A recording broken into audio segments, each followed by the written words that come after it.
paint you a picture. It's sizzling hot outside, too hot to do anything.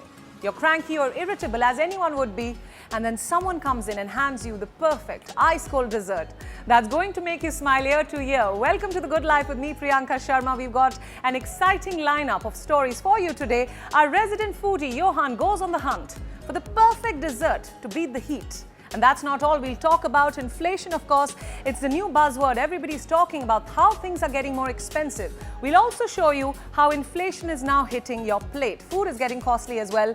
And all this talk of food, what about exercise? On the show, we'll also explore a study which tells you how and when to work out. But is it for all of us? We'll try and answer all these questions. But first, take a look at what made news in the world of lifestyle and health this week.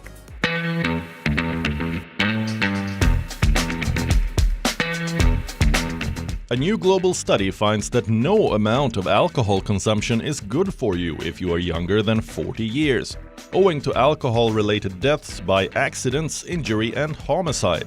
For those over 40 and without underlying health issues, very small amounts of alcohol may reduce the risk of cardiovascular disease, stroke and diabetes.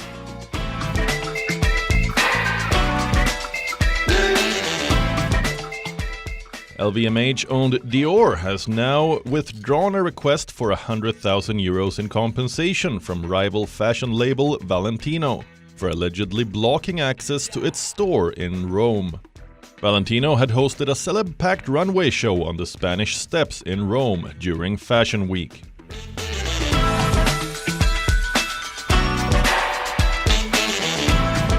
Americans rush to make the most of online deals and discounts amid high inflation.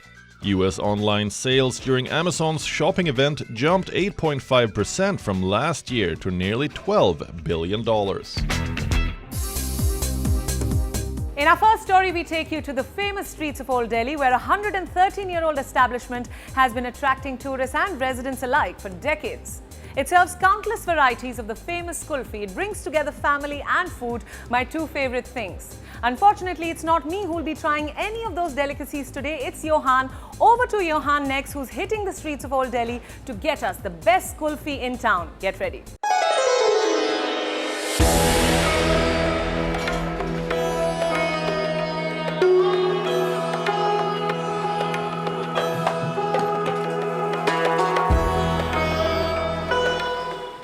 भैया rickshaw Mohanlal kulfi वाला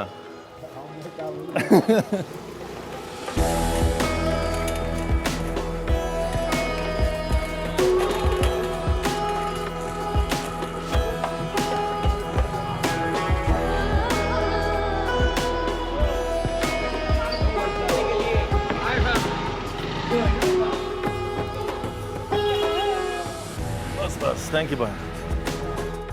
If you've ever been to Old Delhi, you would agree with me that it is vibrant, charming and unique in many ways. While most people that come to this part of the national capital region come here for the kebabs, the biryanis and the non-veg delicacies, I'm here for a sweeter reason. Let me take you to Kuremal Mohanlal Kulfiwala, arguably one of the oldest kulfi shops in the area.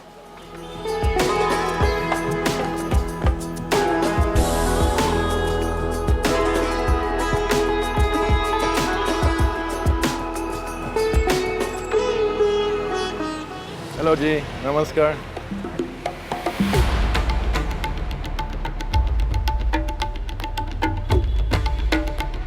Mango, I'll have one mango.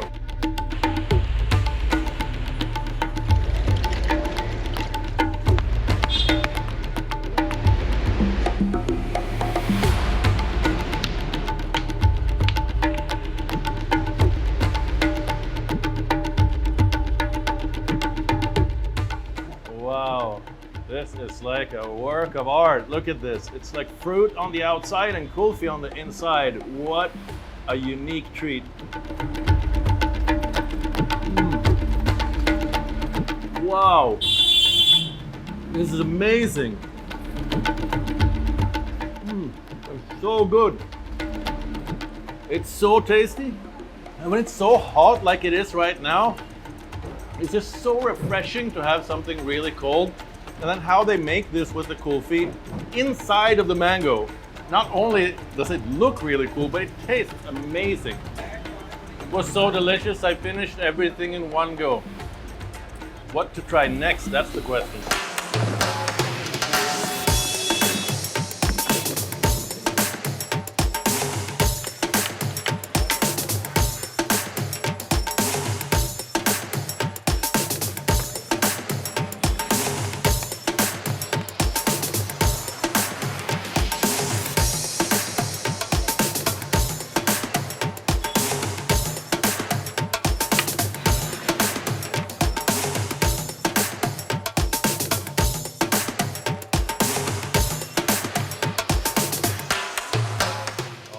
Wow, I've gotten them to make me a tasting platter with a selection of the different things they have on offer. Now, this one is apple, this one is pomegranate, there's orange, and what is this? Guava?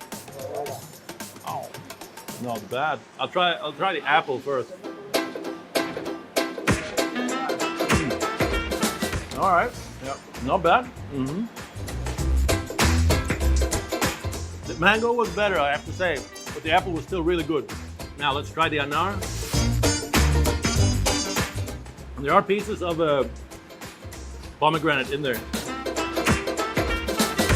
All right, more of a berry flavor. Feels almost like eating an oyster, like orange. Oh. Woo! Yeah, but that is so good. That is so good. This is guava. Guava, huh?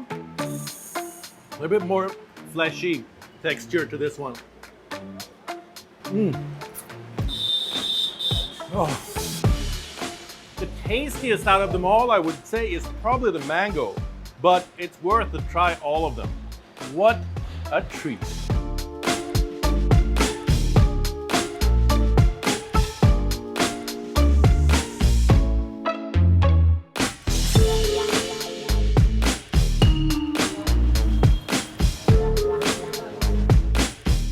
From 55 years, I am coming here. It is one of the oldest shop in Delhi, Kuremal Mohalla. It was started by my great-grandfather. His name is Shri Kuremal, and on whose nickname it has been Kuremal Kulfi, which has now become a brand name. It was like he used to travel from Haryana, so he used to do a business of milk. So he came up with the idea, let's make because with milk he used to make rabdi, cream and all. So he thought, let's make a kulfi and make everyone life delight.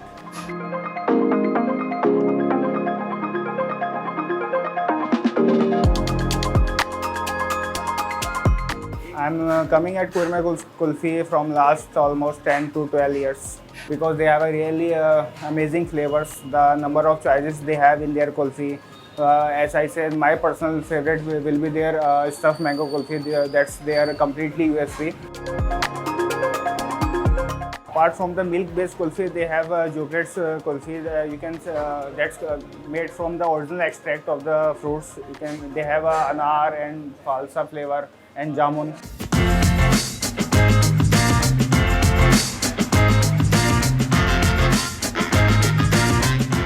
ये बहुत पुरानी shop है, 1906 से start करा हुआ कुल्फी चलती आ रही है, पीढ़ी 5वीं पीढ़ी चल रही है। सबसे ओल्ड है केसर पिस्ता, शरबत, केवड़ा भी बोलते हैं जिसको, और mango. Kulfi is a kulfi, not a ice cream. Many variety of kulfi, rabri, cream, cream fruit, आम, अनार, चीकू, अंजीर, शरीफा, शरबत, लीची, केवड़ा, गुलकंद, पन्ना, सरदाम, पापड़, और many variety of stuffed mango, orange, anar, guava and pomegranate.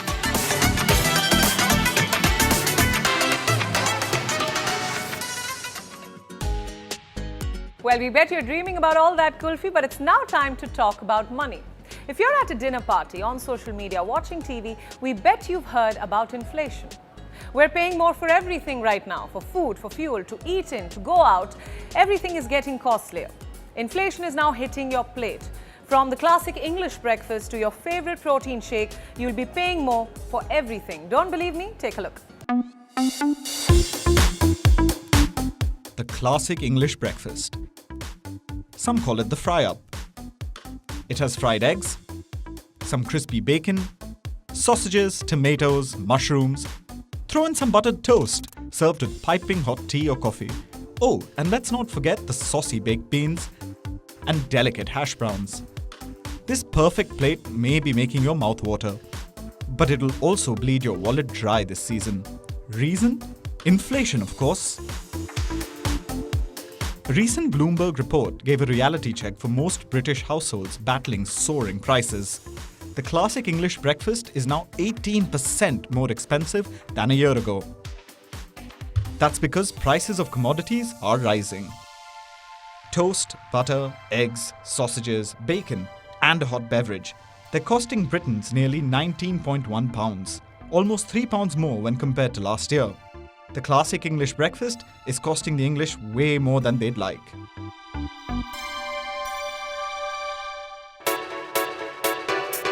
Food prices have reached record highs globally. The UN's Food Price Index shows global food prices are now 75% above pre-pandemic levels. And it's not just the British who are paying dearly for their breakfast. People across the world are paying more for ingredients for their favorite meals. Let's tell you what's happening in America. Love having dairy? Here's the bad news. Dairy prices have jumped 2.9% in the US. This is the biggest rise for the category since 2007. All those lovely desserts and smoothies which use milk are going to cost you a pretty penny now. That's not all. Cereals and bakery items prices rose 1.5% in the US. So if you're one of those who enjoys some crunchy cereal with a side of a Danish or a buttery croissant, it's going to cost you. What about all of you who swear by animal protein to meet your fitness goals? All you meat lovers who are trying out the keto diet, be ready to dole out more.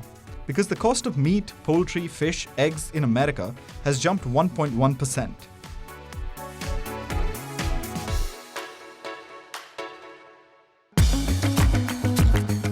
The food on your plate is getting costlier. Experts and economists are weighing in. They're saying food stress is setting in. People are choosing to skip meals. Their nutrition is taking a hit as inflation continues to soar globally. We suggest you prioritize nutrition over indulgence. Because the way things are going, even comfort food will soon be an indulgence. Enough talk about food. If you're going to be eating all those kulfis, no matter what the cost, you better get some exercise in. But the big question is, how much should you exercise? Americans are advised to exercise for 150 minutes in a week. That's the gold standard. But can you spread it out across the week, or should you work out for all 7 days? Are you one of those who says, I'll go all in on the weekend? Well, I have some good news for all you weekend warriors, because science says it doesn't matter. Take a look. How much should we exercise? What's the best workout for you? Some high-intensity combinations? A strength and conditioning routine with weights?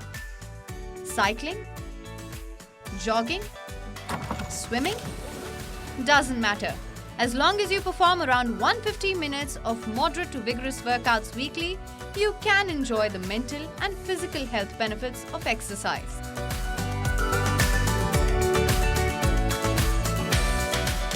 "150 minutes every week."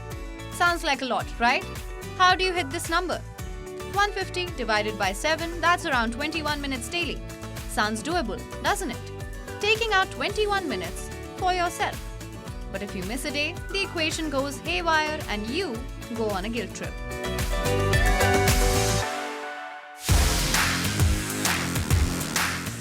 But what if we told you that it doesn't matter whether you spread your workouts across 7 days or optimize your routine across 4 days, or even restrict yourself to being a weekend warrior? The latter involves leaving your workouts for the weekend. As long as you can complete 150 minutes of exercise in a week, it doesn't matter how the numbers add up. We're not saying this, a new study has made this claim.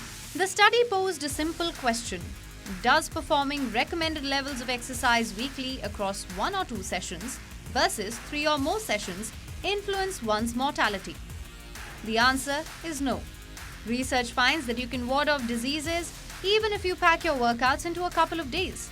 So as long as you're physically active, whether that is confined to the weekends or more often, the health benefits of exercise are the same.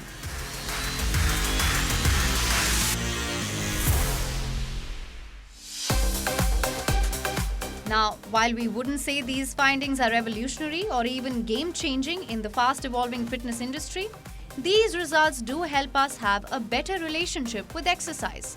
If we're busy, we can postpone a workout to another day. If we want to spend time with family and friends, we can reschedule our gym session. If our boss calls up to finish a presentation urgently, we don't have to feel guilty about skipping a workout.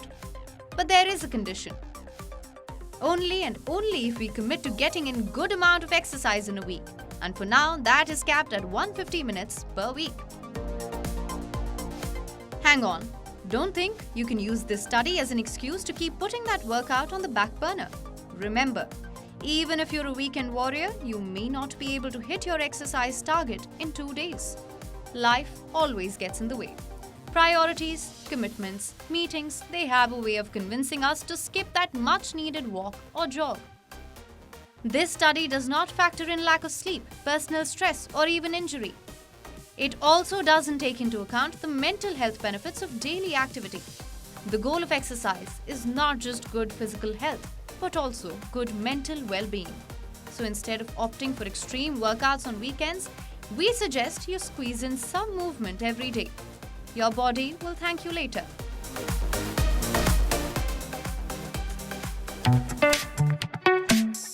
Before we end the show, let's talk about one of the most popular eating methods for weight loss, intermittent fasting, where you restrict your eating to a few hours in the day and fast for the rest of the day. Your neighbor, your aunt, your best friend, everyone seems to be trying out intermittent fasting. But is it the only effective and sustainable way of losing weight? Well, we'll try and answer that question today. I've tried intermittent fasting myself, so this one is going to have some of my experiences as well. Let's dive in. Calorie counting, protein shakes, exercise, step goals, keto, paleo, Atkins, detox juices, cleanses, apple cider vinegar for weight loss, hot water with lemon for weight loss. I could go on and on. The world of fitness and health is a maze of jargon and fads. Some give us dramatic yet unsustainable results. Others are just unproven theories. But every now and then, a diet or eating method clicks with a large section of the population and it becomes a trend, a lifestyle. While some diets focus on what to eat, there is one particular and popular eating method which is all about when you eat. Have you heard of intermittent fasting? It is an eating plan which switches between fasting and eating on a regular schedule. In this plan, people usually eat their meals between an 8-hour window and fast for the remaining 16 hours. Some go a step further and reduce their eating window to merely 6 hours and fast for 18 hours. So how does it aid weight loss? With those two magic words, calorie deficit. Remember, the only proven weight loss technique or strategy is staying in a calorie deficit, where you burn more calories in a day than you consume. So if you're on an intermittent fast, you would be essentially skipping meals, be it breakfast or dinner. You would be training your body to eat around 2 meals a day.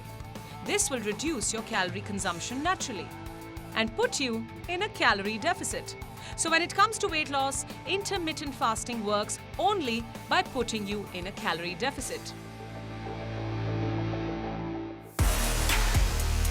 But is it a sustainable eating method?